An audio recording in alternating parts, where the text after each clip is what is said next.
I have said in my previous non-duality videos that non-duality and non-self are the most challenging things we can deal with as spiritual seekers. And in this video, I'm going to try to explain why they're so challenging. And if you take the essence of it, you can say that I have one video called The Nonsense of Non-Self. And in that video, I say that you cannot experience that there is no self.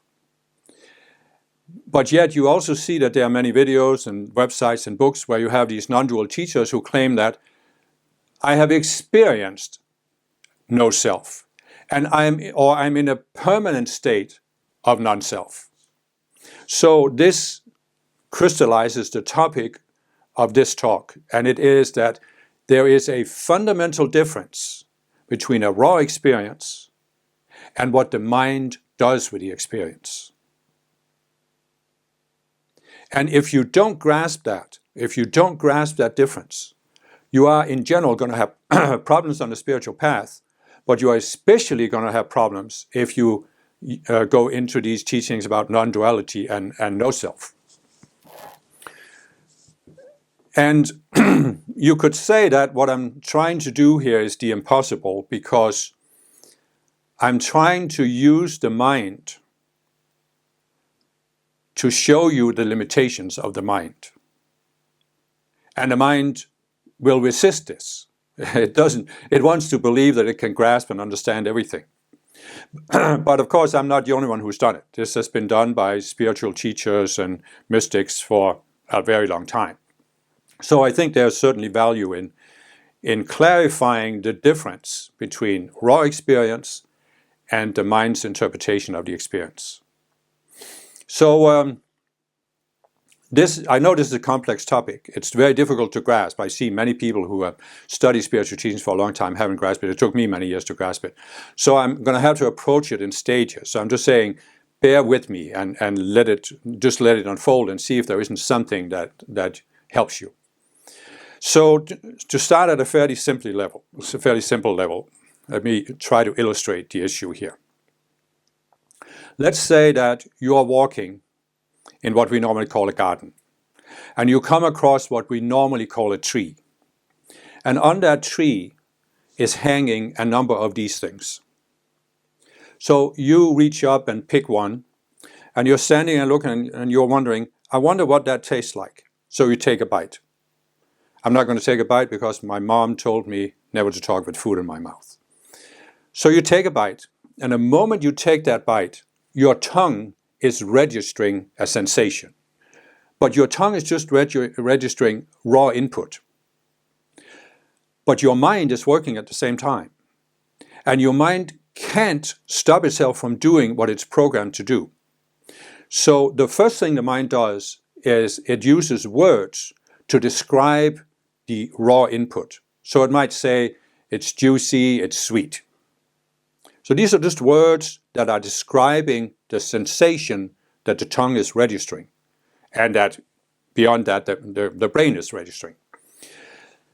But the mind isn't satisfied with that, so it takes it to the next level where it says, this is an apple, and the input on the tongue, this is the taste of an apple. So this is what the experience you are having is the taste of an apple.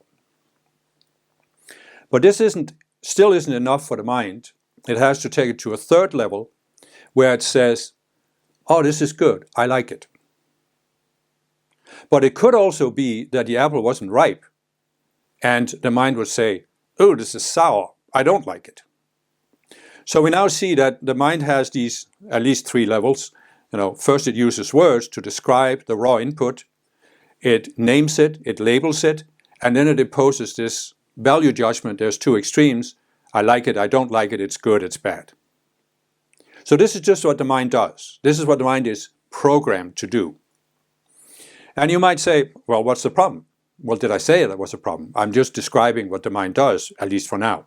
But there are potential problems with it, because the first thing we can do is we can say, apple. This is just a sound. In the English language, we have associated the sound apple with this thing. But we know there are other languages in the world where they use different sounds to describe this thing. We can also realize that if we go back in time, there was a time back then where the first people who spoke English, they associated the sound apple with this. But they might just as easily have associated the sound orange with this. And we would all be going around calling apples for oranges. And if somebody said, no, this is not an orange, this is an apple, we would say, what are you talking about? So we realize that there is the raw input, and then there's how the mind labels and interprets the input. There's a fundamental difference. There is more than one way to describe the input. But now let's say that we got the idea that apple is the only way to describe this. And all people should be calling this an apple, because the fact that we call it different things just creates all kinds of misunderstandings and conflicts. So we should force all other people to call this an apple, because if everybody called apples apples and spades spades, there would be no conflict. There would be peace on earth and goodwill among men. So right there, you have the foundation for most human conflicts. It's simply that we are all on earth. We're on the same planet. We are having the same raw experience, the same raw input from the planet, but our minds interpret it in different ways. And then some people have gone a step further and said, other people should interpret the input the same way that we do. Because there's only one right way to interpret the input, to name the input. And everybody should be forced to do it that way. Right there is conflict. So you can see how important it is to actually start contemplating the difference between the raw input, the experience we are having, and what the mind does with it. Okay. I might be beating a dead horse here, but I'm not sure the horse is dead. So let me try and illustrate it another way. Sunglasses. Right now I'm looking at a white wall that's across from me here in my office. I'm sorry, my studio, because we YouTube people, we have studios. But anyway, I'm looking at a white wall. And I'm seeing this wall without any filter. Now I'm putting these on, and now the wall looks kind of bluish purple. I know, of course, that I just put these sunglasses on, so the wall is still white. It's just my perception of the wall has changed.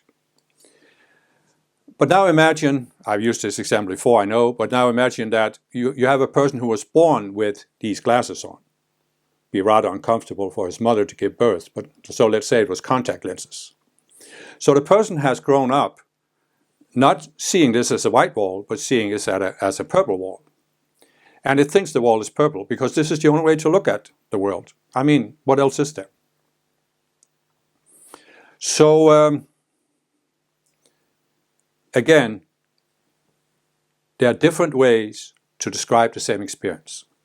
A number of years ago, I was reading this book about an anthropologist who had studied mysticism.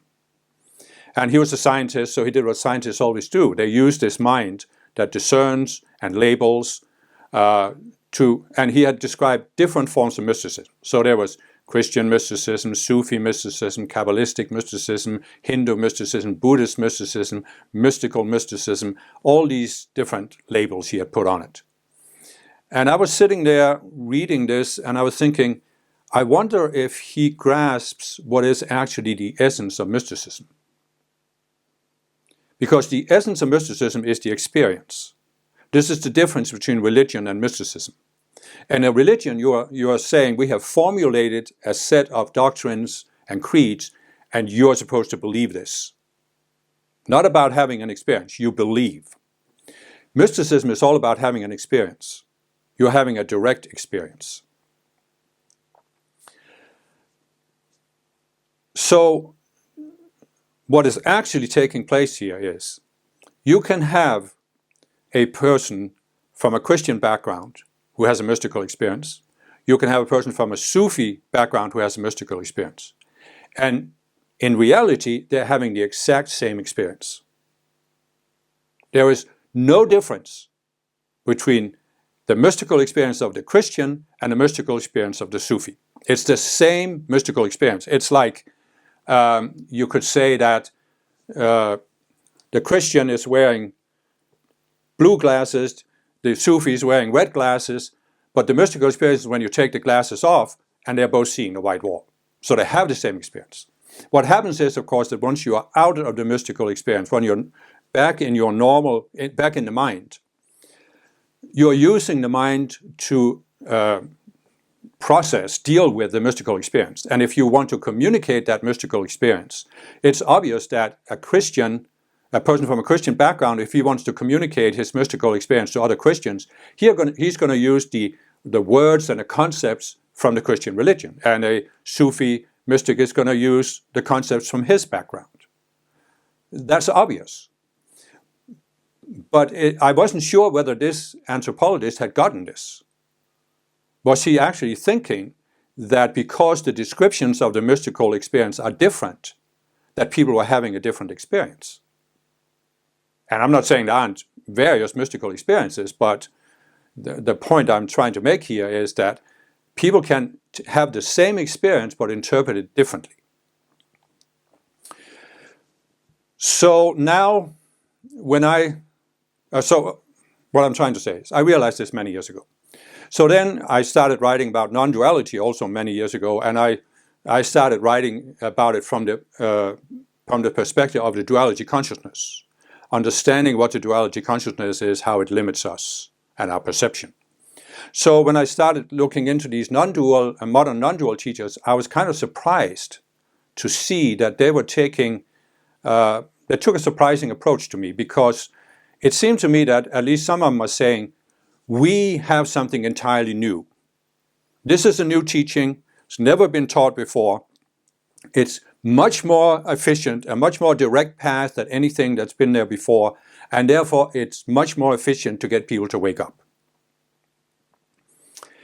And my reaction to that was, why don't you just take a look outside your own little chicken coop and realize that there are many other people who have had similar experiences. In other words, these non-dual teachers, they claim they've had this non-dual experience. And of course, we all have this tendency at a certain level of the spiritual path to want to be special. And so I understand that, people have a need to feel that they're special. We have something nobody else has. But if you just look at it neutrally, you see that what people call a non-dual experience is just a mystical experience. I mean, it's not just, because there's no just mystical experience, but it's a mystical experience. And it's no different for people have had for thousands of years. I mean, probably millions of people have had these mystical experiences. Probably many millions of people. And there are certain mystical experiences that are universal.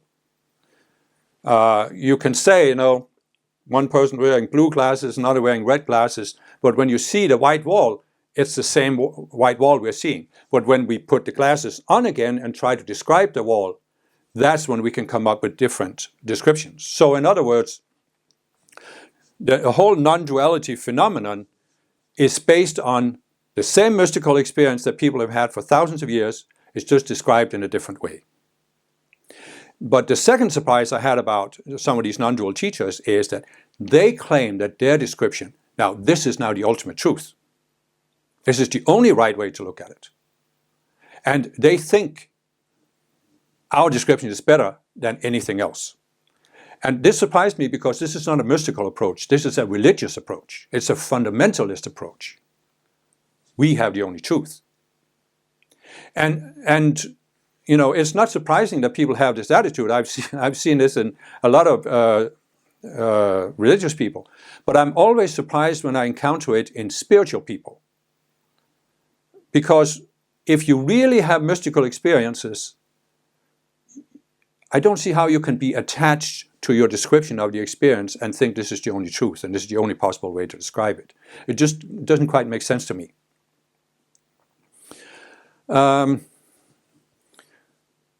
So now let's do something else. If you look at people who have had this kind of experience. You can see that for many people it's a very dramatic experience. And this is understandable. I understand that people can have grown up and they've never had anything like a mystical experience. And all of a sudden, they have it. And the contrast between your normal state of consciousness and the mystical experience is just huge.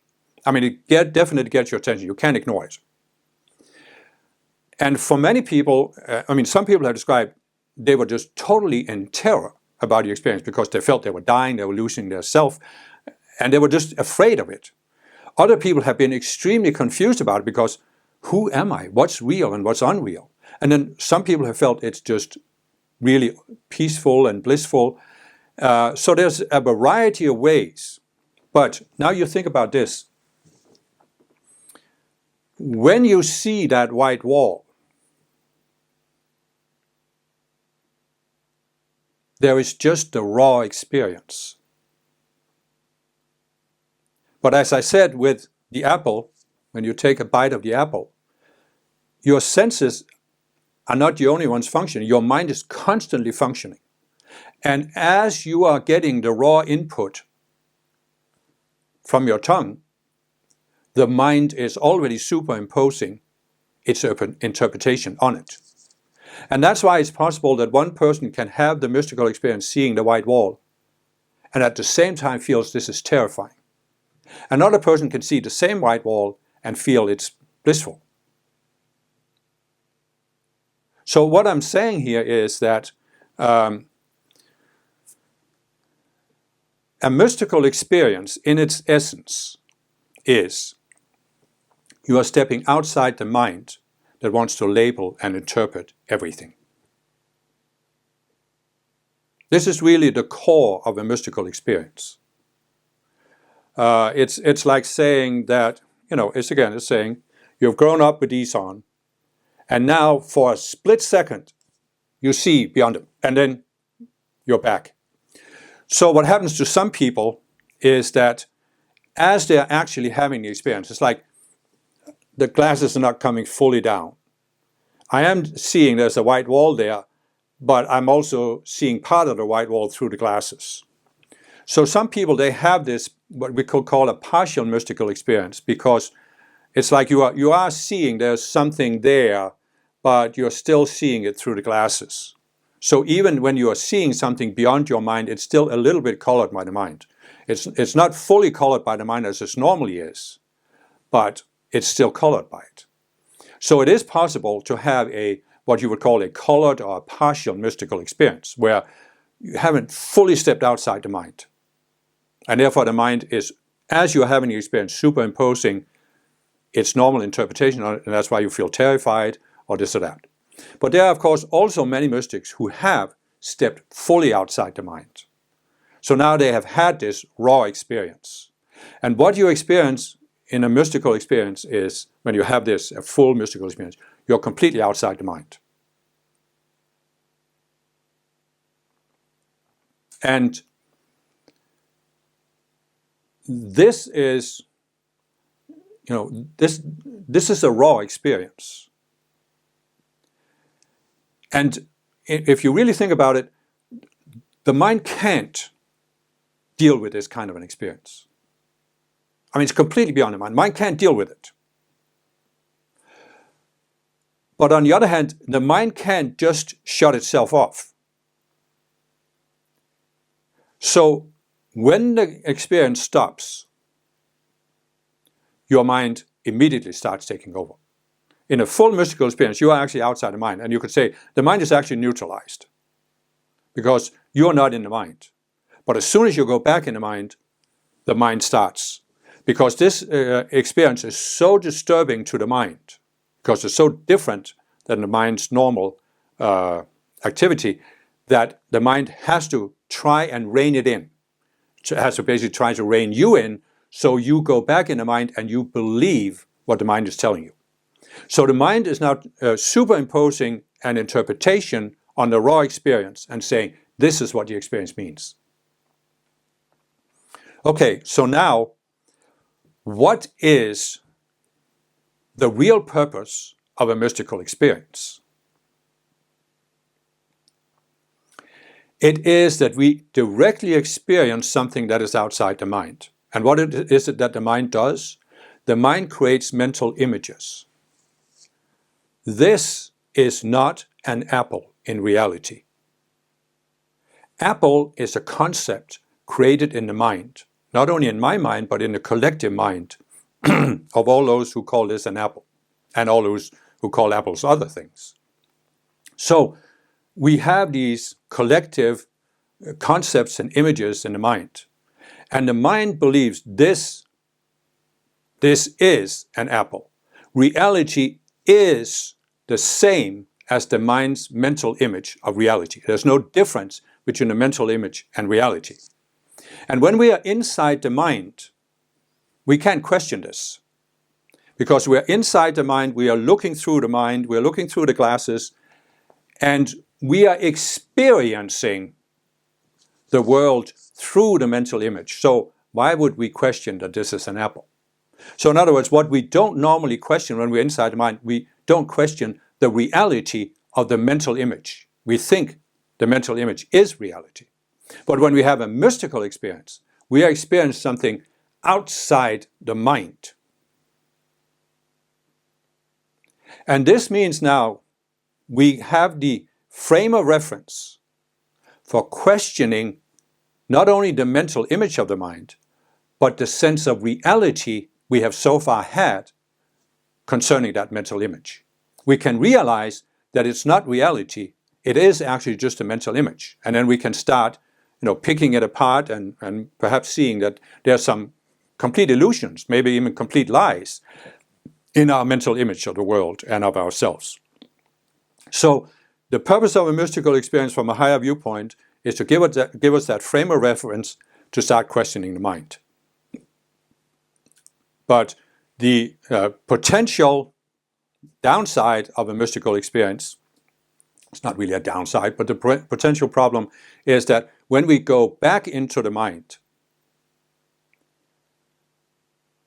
we are not willing, maybe we're willing to question some things, but there are some things we're not willing to question.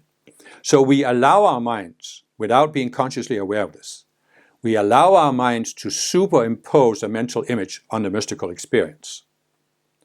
And therefore we think this is what it means. This is what the mystical experience means. So what we're actually doing there is, instead of using the mystical experience to question the mind's mental image and the sense of reality we have with that mental image, we are now using the mind to create a new mental image and say the mystical experience has validated this new mental image. And you can look at all kinds of people who have had these mystical experiences or partial mystical experiences. I remember many years ago coming across these born-again Christians. And they will claim, some of them, I met Jesus. And they're claiming they had an experience of encountering Jesus. And it was totally real. And Jesus validated their Christian beliefs, their fundamentalist Christian beliefs. So when you're looking at this, I was asking myself, how is this possible? How is this possible? And it's possible because, as I said, you don't actually, first of all, you don't have the full mystical experience. You have a partial experience. So the beliefs you have before the experience, they are coloring the experience as you're having it. And then you don't have the concept that the purpose of this experience is to question your mental images and the sense of reality. You're not willing to question your sense of reality or the mind's reality. You're not willing to question that what your mind is presenting to you is not a mental image, it's reality. You're not willing to question that. So therefore, you let the mind superimpose its beliefs on the experience, and you believe that this is real. So I'm not in any way denying that there are people who have genuine mystical experiences in the non-duality movement.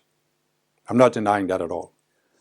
What I'm questioning is it possible that when you go into this culture of non-duality and you take on these outer beliefs, that this can color the mystical experience you are having? And it can especially color your interpretation of it. And that's why I say in my video on the nonsense of non-self is that if you really step outside of the mind, what the mind normally does, you can see that, you can even see with the mind, you can even see logically that you cannot actually experience that there's nothing. You cannot experience that there's no self. Because if you're having an experience, there must be an experiencer. I mean, a crude illustration would be to say, you're in a movie theater. You're watching the movie. This is our normal state of consciousness. We are just focused on all these images and sounds coming from the screen. But now, in the old movie theaters, the film strip could run out. And then there would be the white screen. And this is a mystical experience. You're now experiencing the white screen.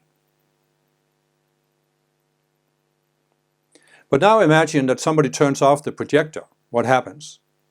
The movie theater is in total darkness. Which means what? In darkness, there's no experience. I mean, there's no input. Right? There's neither the images on the screen, nor is there the white light.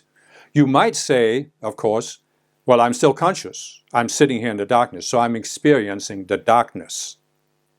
And yeah, you could say that. You're experiencing the darkness. You're experiencing that there is nothing there. There's no input. But you're still experiencing the darkness, right? I mean, it's not that when the light went out, you disappeared. So this is what I'm trying to say. You cannot experience that there is no self, but you can have an experience that is so different from your normal sense of self that it feels like there's no self. And then if you already have the concept that you're supposed to attain a state of no self, then you can superimpose that upon the experience as you are having it, or you can superimpose it on the experience after you've had the experience. There was a comment on one of my videos that I thought actually was a really beautiful way to describe this. So I'm going to read this. I think you can experience that there is no one here as a personal identity in the case of samadhi. I have had such an experience once, and in that state I truly did not identify as a person. For the duration of about 1 hour, I was in that state where I could only experience being aware, and it was not empty, and it was both empty and full at the same time. It was empty in the sense that I had no thoughts, no wishes or cravings, and no feeling of identity, neither as a man or a woman, not even as a human being. And it was full in the sense that I was not bored at any moment. I felt all my needs were taken care of, as if I was being nourished by this light of consciousness that I was. It was in me and surrounding me as well. That state felt as if it was ever fresh and also the same. It was eternal and timeless. It felt more solid than physical reality and yet more subtle than space itself. I felt unshakable and calm like a mountain. I think that's a very beautiful description of a mystical experience. And I have had very similar experiences. I have had many of them. I've had them for a long period of time. And of course, many people throughout the ages have had the same kind of experiences. But what I see is that if you look at the description, I felt this, I experienced this. So there is still someone experiencing, and you are aware that you are having this experience, and you are aware how different it is from your normal experience. So that's why the way I see it and the way I explain it in my other videos is, in our normal state of mind, we are looking through the filter of our subconscious minds. And I've explained that there are 4 levels of the mind, one associated with the physical body, one is the emotional mind, then there's the mental, and then there's the identity. And the deepest, of course, is our sense of identity. So what I have described is that in these 4 levels of the mind, we have created these subconscious selves.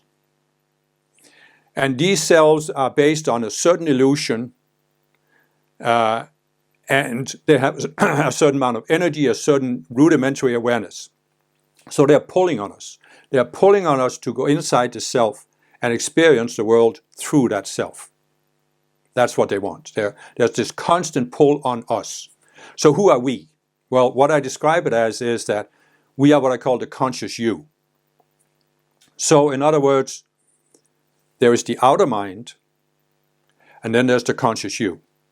The conscious you has created the outer mind. I've described how even in order to descend into a physical body and think that this body is real and that we are really integrated and we live in this real world, we have to create these selves, take on these illusions.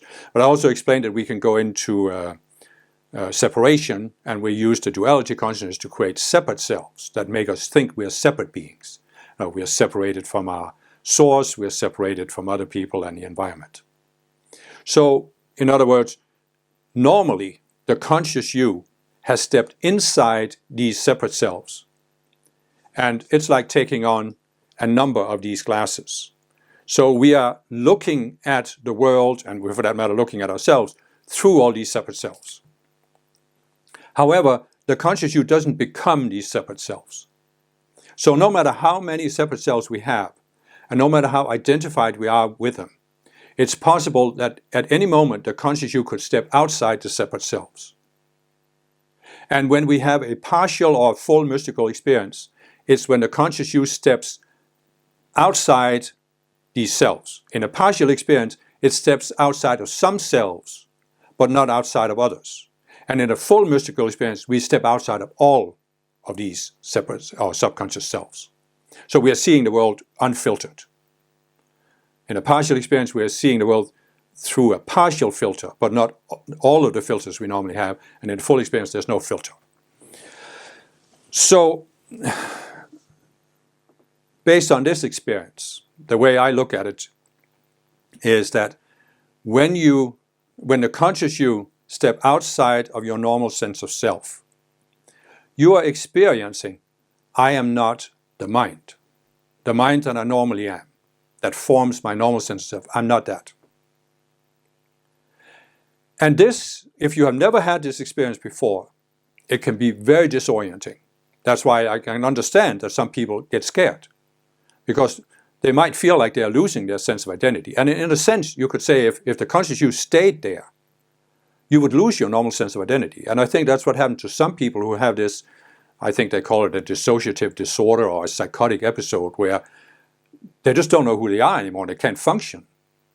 And of course, this is not what the spiritual path is about, because you go back in time and look at spiritual gurus, they have always taught a gradual path. Because if you just shifted out permanently of your normal sense of identity, you couldn't deal with it. There's no continuity. And that's why they say you have to be prepared for this. You have to take a gradual step-by-step path where you step outside of your normal sense of self for a minute, go back in, process the experience, have another experience, go back in, and you keep going back and forth this until you have a permanent change in your sense of identity. So, but what happens is that when you have that first experience, I truly did not identify as a person. And of course, that's the experience. So many people have had that. I've had it myself many times. And that's because what I say, the way I explain it is that the conscious you doesn't really have this outer personality. It doesn't really have a sense of self. It's creating all of these outer selves that when it goes into them, it experiences itself as a human being. But the conscious you is pure awareness, meaning it's not any of these selves. So when the conscious you steps outside of the selves, it experiences itself as pure awareness. And in that pure awareness, you don't have a sense that you are a person. Your normal sense of identity of who you are, I'm a man, I'm white, I'm Danish, I'm this and that, it's just not there. You're beyond it. But look also what the experience says. I could only experience being aware, and it was both empty and full at the same time. That's a very good description. You are experiencing that you are aware. You are experiencing pure awareness. But it doesn't feel just empty. It also feels full. So in other words, it is empty of your normal sense of self. But it's not no self. It's not empty of all self, because you still have the fullness. And the fullness I explained by saying that, first of all, in the spiritual realm, you have your higher self. And when you step out, when the conscious you steps outside of your earthly sense of self, you can experience your higher self. You don't necessarily have to, but you can. But you can also experience that you are out of the one mind, as I've called it. And I've explained this in several videos, that God created this, the Creator created this one mind, and then we are all created out of the one mind. So you can, when you are stepping outside that sense of self, you can reconnect to that. And you can then experience, and you experience that as a fullness. What was it that was said? I was being nourished by the light of consciousness that I was. And that's a really good description, because you are feeling that you are actually out of that one mind, and it's nourishing you. But I was being nourished. There's still the sense of self, because the conscious you is a sense of self. You could describe it and say that the conscious you is really that it's the same as I'm sitting here, I'm looking at this camera. You're sitting wherever you are, you're looking at the screen. We are looking at the situation from different viewpoints, localized viewpoints. And there's nothing wrong with that. I'm not saying yours is better than mine or mine is better than yours. I'm just saying I have a localized vantage point, you have a localized vantage point. And that means that, in a sense, you could say that the conscious you is centered here and is looking at the world from this point. I'm looking at everything from this point. If you were sitting in front of me, I'm looking at you from my vantage point. You're looking at me from your vantage point. I don't see what you see, you don't see what I see. That's the essence of the conscious you, but we are still aware that we are beings, we are looking at each other. So, in other words, what I'm saying is, the conscious you is this localized sense of self. It's looking at the world from a particular vantage point. And the conscious you can go into the outer personality and experience itself and the world through the filter of that personality. But when you have a mystical experience, the conscious you goes outside of it and experiences something else. And it can be, as this description, it's pure awareness. But it can also be that you are experiencing another realm. I mean, look at how many people have experienced various other realms. I mean, some talk about they've experienced hell. You can see some of the near-death experiences. I mean, in a near-death experience, in a sense, you could also say that the conscious you is outside the body, and it goes to some other realm along with the contents of the three lower bodies, but still. And now it's experiencing a different dimension, a different realm. And I've explained that in the collective energy field, there is that emotional, mental, and identity levels, and there are different levels in these. So after the body dies, people go to one of these levels corresponding to their level of consciousness. And some people go to what seems like a hell, other people go to what seems like a heaven, and other people go in between. So in other words, when the conscious you goes outside of normal sense self, it can go different places. And it can also go to the spiritual realm and have experiences in the spiritual realm.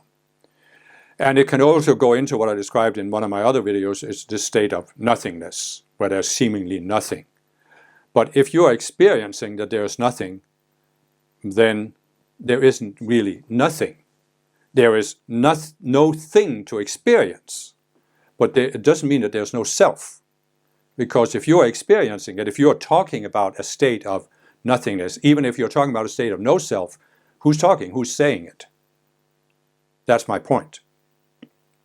And so now you can say, okay, Kim, you are saying that a Christian mystic describes the mystical experience one way, a Sufi mystic another, and a non-dualist are doing the same thing. Well, aren't you also doing that? Of course I am. Whatever teaching I'm expressing in words here, it's just a description. And that's why I was surprised that the non-dualists talk about non-duality, but they still think they have the highest truth or the ultimate truth. I mean, to me, this is cognitive dissonance. It's like, again, saying, I am experiencing no self. This is cognitive dissonance. Who is the I that is experiencing? And so I don't claim that what I'm saying here is the ultimate truth.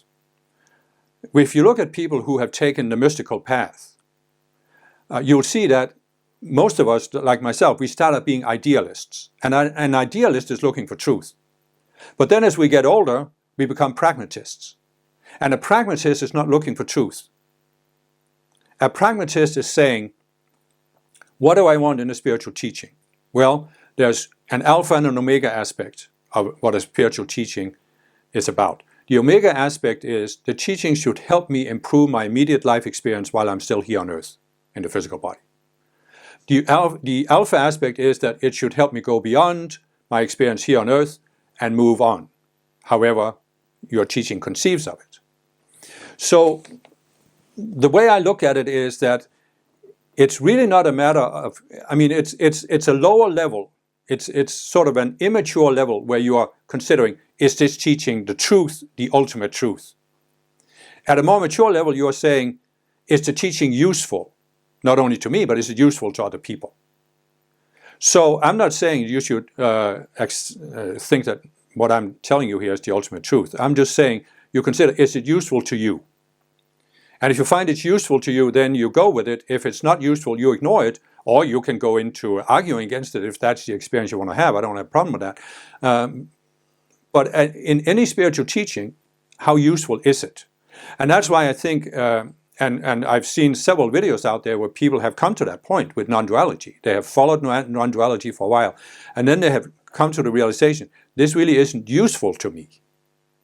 And so let me just take a brief look at that. The teaching about no self.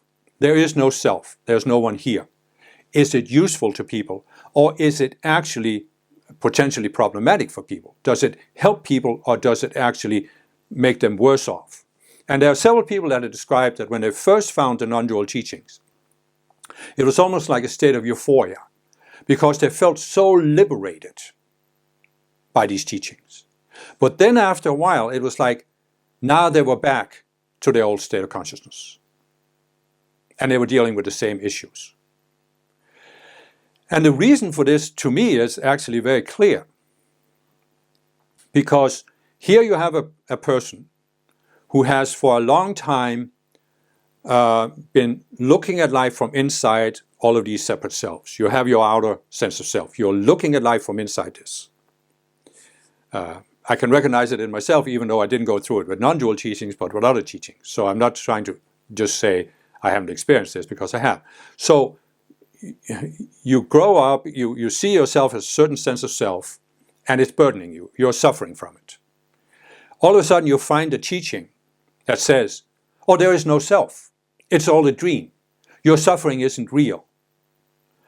There's no one here that can suffer, so you just ignore it and strive to awaken from the dream.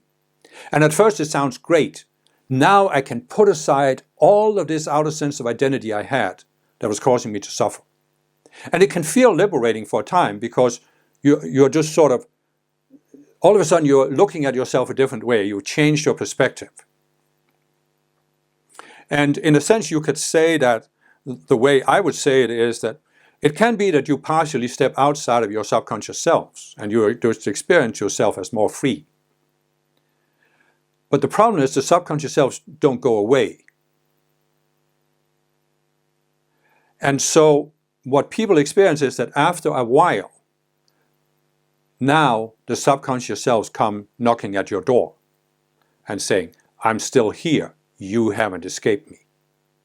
So to me, the problem with this whole teaching is that you are ignoring all these subconscious selves. You are basically telling people, you don't need to deal with them, you don't need to look at yourself, you don't need to resolve your own psychology. Just look away from it all, and the assumption is, then they're all going to fall away, they're all going to dissolve. And this can be almost euphoric for a time, but then all of a sudden, now the problems start coming back. And this is what people have described, they've experienced, and they've realized that I have to deal with my psychology. And then they have been honest enough to want to do that, and then they have made some real progress. So the way to put this in a more extreme form is when it relates to trauma. Because I've observed for many, many years that a fairly large percentage, probably a majority of the people who come into spiritual movements, they come in because they hope they can overcome their psychological issues. And they either have been traumatized in this life, or they have been born with certain psychological issues, which in my view means they've been traumatized in a past life. And I've explained this in my Avatar series, how we can receive this birth trauma when we first came to Earth, and we can carry it with us over many lifetimes. And we won't get free of it until we look at it and resolve it. Okay, so here's a person who has severe psychological issue as a result of trauma. So she comes into this non-duality movement that says, and she's been suffering all of her life because of this trauma. So she comes into this non-duality movement and they say, but you're not actually here. There's no one that suffers. The suffering is just a dream. It's just an illusion because there's no self that can suffer. So just switch your mind and awaken from the dream. And the person says, this sounds good, I'm going to try this. And so the person has some experience that it switches out of its normal sense of self that suffers all the time. So you can feel a relief. But it doesn't mean the trauma has been resolved. And it doesn't mean the trauma is just going to evaporate because you're not looking at it. And this is, again, as I said in another video, the entire psychological profession, where you have these professionals who have been dealing with people with trauma for a long time. And they all say, the only way to overcome a trauma is to process it. The only way to process it is to look at it. You know, and I understand very well that when people have been severely hurt, they are afraid to look at it. They think it'll be overwhelming for them. And that's why it can seem like a relief when somebody says, you don't have to look at it. As they said in the my first meditation movement, you don't need to look at your psychology, just meditate. And it will all go away. You know, and that's why I'm saying the non-duality movement, they think they have something unique, but they're just following the same pattern that I have seen many other spiritual movements follow. We have a unique teaching, we have a unique practice. Practice that and your problems will go away. They'll evaporate, you don't need to look at them. And that's what I'm saying, it's just a complete illusion. It's really a con trick, if you want to be brutally honest. Because it isn't going to go away. It's only going to go away when you look at it. So my point is this. Is these teachings about non-self, are they helpful to people with trauma? And you can go out for yourself and find videos out there where people have described, no, it was not helpful for me. And I imagine there'll be more people who will come out and say this. So where am I going with all of this? Well, we're back to the topic I started with. There is a fundamental difference between having a mystical experience and what the mind does with that mystical experience. Now, you could say, are you saying that there's something wrong with the outer mind? And that's not necessarily what I'm saying. I am saying that there's certainly a problem with the dualistic mind, the separate mind, because it puts us in conflicts with other people and it causes us to suffer. As I've said, when you go into separation, a separate self can only suffer. There's just no way around it. But if you take some of my videos about how the world works, especially the first one, how the world was created, you'll see that the entire purpose for the creation of the world, and this is also what non-dual philosophy and Advaita Vedanta and in general Eastern philosophy, they don't really talk about this. They make it seem like only Brahman is real, the world is an illusion, so the appearance of the world was some kind of cosmic accident. And as I argue, this is a fatal misunderstanding. Because the purpose of the world is to give us an environment where we can grow in awareness, we can grow in our sense of self. We start out with a very localized, point-like sense of self, and by interacting with the world, we are expanding our sense of self. How do we interact with the world? As I said, we use our co-creative abilities. We create a sense of self in our minds, and through that self, we are projecting impulses, mental images, and energy into the cosmic mirror. The cosmic mirror reflects it back to us, and then we can evaluate, did I like what was coming back, or don't I like it? And if I don't like it, my only option for changing this is to change what I'm projecting out, which means changing my sense of self. So that's how we transcend our sense of self. Now, I have also, in some other videos, said that the world can be compared to a reality simulator. Planet Earth can be compared to a device that's a reality simulator. It's kind of like a flight simulator where you go into this room that looks like the cockpit of an airplane. You strap yourself in, and then on the screen it looks like you are flying. Or you put these reality goggles on. The thing is that the Earth is not a device you go into as such. It's much more of an immersion environment, a total environment, because the conscious you creates all of these cells in the identity, mental and emotional mind, and even cells that interact with the physical body, and then you descend into this. And when you are inside of it, it seems like you are a real human being interacting with the real world.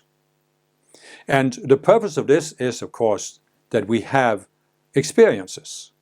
And the experiences are then processed by our higher selves, so the higher self expands its sense of self. The conscious you is really just an extension of the higher self that is sent into a physical body on earth. But the conscious you also has free will. And it has, of course, this localized vantage point. It's looking at everything there. So the conscious you can also grow and evolve until it comes to the realization that, oh, I am the higher self. And so what I'm saying here is that what I call the mind, it's not really that the mind is our enemy. It's not at all our enemy. The mind is the vehicle through which we are experiencing and interacting with the world. So, in order to fulfill our purpose for being on earth, we have to have a mind and we have to interact with the world. The problem is when we, as I've explained it, we start with a sense of being connected, but then we can go into separation, where we see ourselves as separate beings. And when we go into this separation, we will suffer, because the separate selves can only suffer. They're always challenged, always threatened. And so if we want to escape suffering, and that's why, again, this idea that what causes you to suffer is the self, and therefore if you have no self, you're not going to suffer. But as I said, you cannot have you can never have no self, because you'll always be conscious. So if you're conscious, you're experiencing, and therefore you can experience suffering. And if you have these separate selves, and the conscious you goes into them, you are going to experience suffering. But as I've said, the conscious you isn't suffering, it's experiencing suffering through the separate self. And that's why if you become aware of this, and if you do the work required to dissolve that separate self, you won't suffer anymore. So this means that after you walk the spiritual path, become aware of this, and dissolve these separate selves, you can be on earth and you're not suffering. And some people, I think, call this awakening or enlightenment or self-realization. And you can have that permanent state where you're not suffering because you know that you're not these outer selves. I mean, you can even still have some selves left, but you never fully identify with them. You may be slightly colored by it. You may get irritated one day, but you can quickly snap out of it because you're not fully identified with it. So what I'm saying is that there are various stages of this. And it's not necessarily that if you look at a particular person, it's not necessarily that you can say that this person should come to a point where it has none of these selves, these subconscious selves. Because if you don't have any subconscious selves, you can't hold on to a physical body and you ascend from earth. You go, the conscious you merges back into the I Am Presence. And so it may be that it's in your life plan to stay in embodiment, maybe even come back into embodiment in another lifetime. And therefore you need to keep the subconscious selves that give you the experience you want to have on earth, or the experience that your I Am Presence wants to have on earth. So it's not necessarily the goal to get rid of all these selves right now for you specifically. But there are some people that are at the point where it's in their life plan that they will ascend after this lifetime.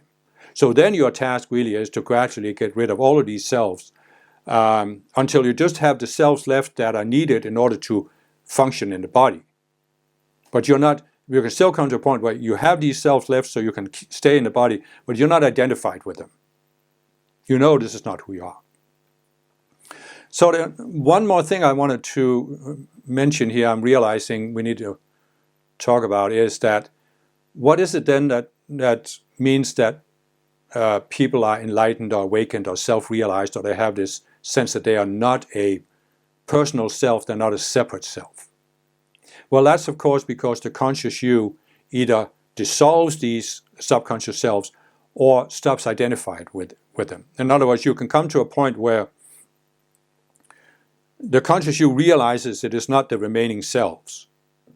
So basically, you are in a state of permanent disidentification with these selves. You still have the self left because you need to express yourself. You have a certain outer personality, you are integrated with this physical body and this and that. You are interacting with other people, you know. And so, but you're not identified with it. And so I don't know what other people's internal state was. I mean, how did the Buddha look at himself? How did Jesus look at himself? How did Yogananda look at himself? But I think you could call this self-realization, because you are realizing that you are not these outer selves. You are actually, the conscious you, which is pure awareness. It isn't defined by anything in this world, but you are actually also an extension of your higher self. And so I think when you come to this point, or even if you experience this, that the conscious you steps outside of these separate selves, you can certainly say, I have no personal sense of self. I'm not identifying myself as a man or a woman. I'm not even identifying myself as a human being anymore, because I know I'm a spiritual being. And I think, there is a tendency that I see out there in all spiritual movements that they want to idolize the guru, as I talked about in my talk about true and false gurus. And when you go to the more mature levels of the path, this just kind of falls away, because you realize that spiritual growth means that you recognize the one mind in yourself. You are out of the one mind. You are an individualization of the one mind. And therefore, you are not special compared to other people. And this means that the Buddha, people, they have an enormous idolatry of the Buddha, but he didn't identify himself as someone special, as being better than other people. Jesus didn't either, So what you call a master doesn't see himself or herself as being special compared to others. Because you see the one mind in yourself and you see the one mind in all other people. And so this again means that you can have this sense that I'm not a personal self. I am not a personal self. but there's still an I, there's still a self. Take the concept self-realization. It doesn't say no self-realization. The self realizes who it is. But there's a self. The Buddha never denied that there was a self. So when you see these people sitting there talking like, there's no one here, there's nothing happening, this is all there is, I just think, I don't know what state of mind they've gone into, but I don't think it's the state of mind that self-realized masters have gone into. And you look at history of all these people who have reached a high level of consciousness, I don't think they've gone into this state. Because that's not what it's about. It's like you can say, if a person is deeply suffering, they just want to get out of their suffering. So it seems like a great shortcut to have no self, to just ignore all of your subconscious selves, ignore your psychology, disassociate from them, bypass them, spiritual bypassing. It seems like this is just the greatest trip you can be on. But if you look at the masters historically who have attained self-mastery and self-realization, they haven't advocated this. The Buddha specifically warned people not to go into a state of no self or nothingness. Because the whole point, as I said, the whole point of our existence is not self-annihilation, it's self-transcendence. And that we realize we are self. Right now I see myself a certain way, but I can come to see myself in a higher way, and I can continue doing this indefinitely. So again, no self is self-denial. Self-realization is not self-denial. And the reason for this is that self-realization is when you realize the difference between the raw experience and what the outer mind does with the experience. In other words, you have realized that the self that you are is not the outer mind. It's not the mind that wants to label and interpret everything and value judge everything. This is not who you are. You are more than this. And realizing the self does not mean that you become nothing. It means that you become more than you are right now. And you come to that point where you're no longer identifying yourself with all the outer things. In other words, you are no longer identifying yourself with the mind that wants to create mental images. Now again, I said, how do we interact with the world? Well, we create mental images of the world. We project them into the reality simulator. The reality simulator sends something back to us. This is perfectly fine.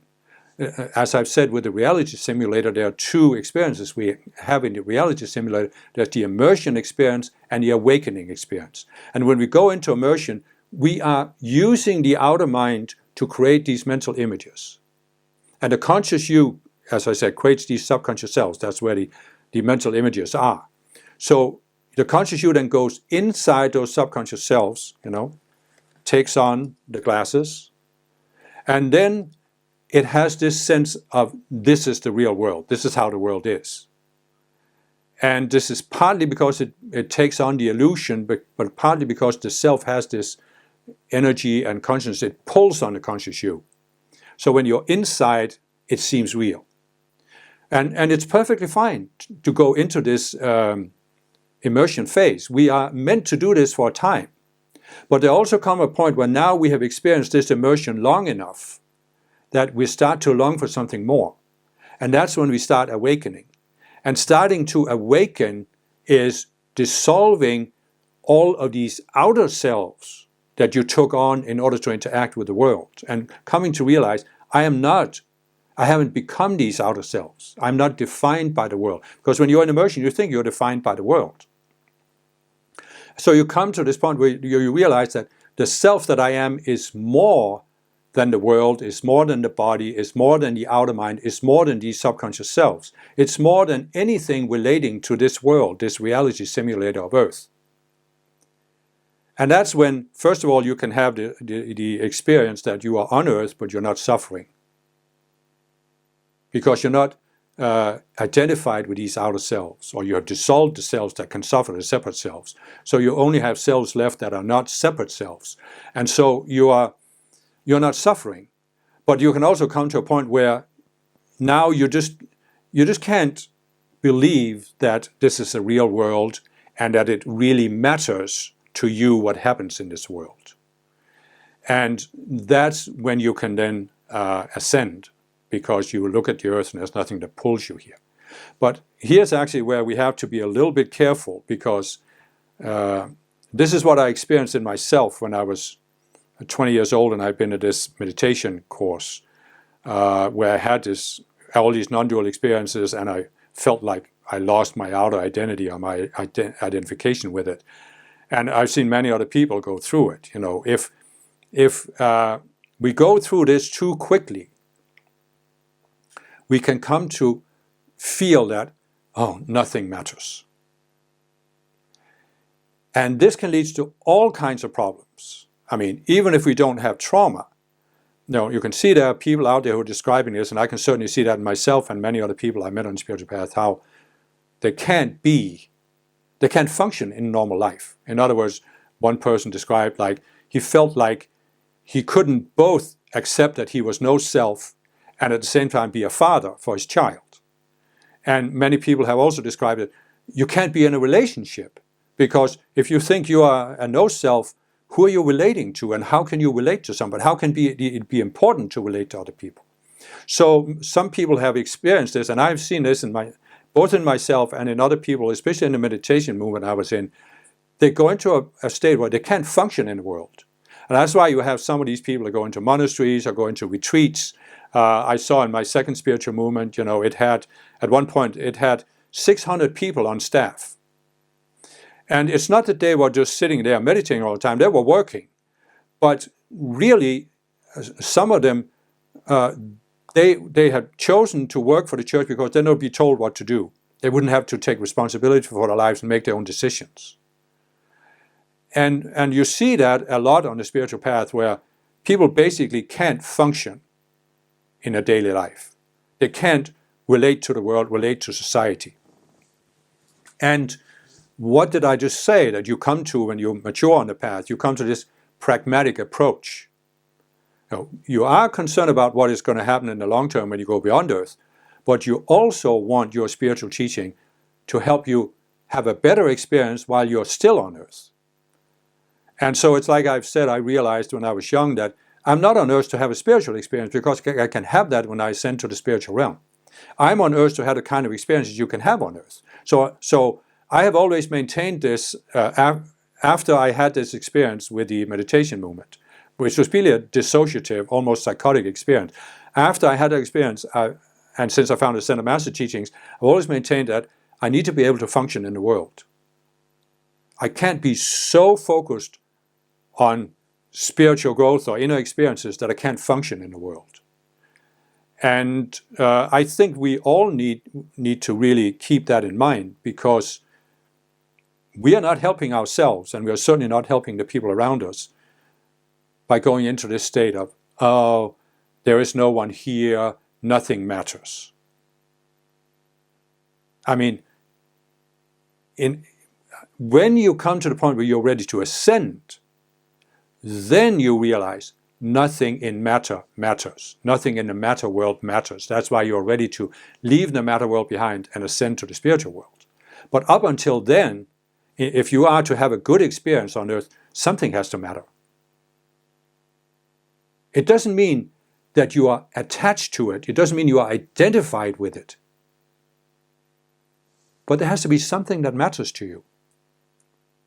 Otherwise, you're having a psychological problem. I mean, you have to be able to function on this planet while you're on the planet. And that's why I actually, I don't think it's a good example to have to look at some of these supposedly self-realized masters, where all they could do was sit in their little retreat and meditate all day, or walk around some mountain, because is that really what we are meant to demonstrate in this age?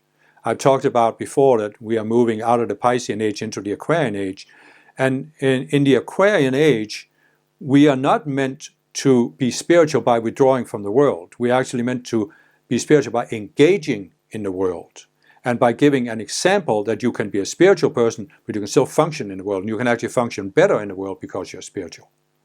So I think there's still a lot of people in spiritual movement who are caught in this kind of Eastern approach to spirituality, that the world is an enemy of your spiritual growth, so you have to withdraw from the world.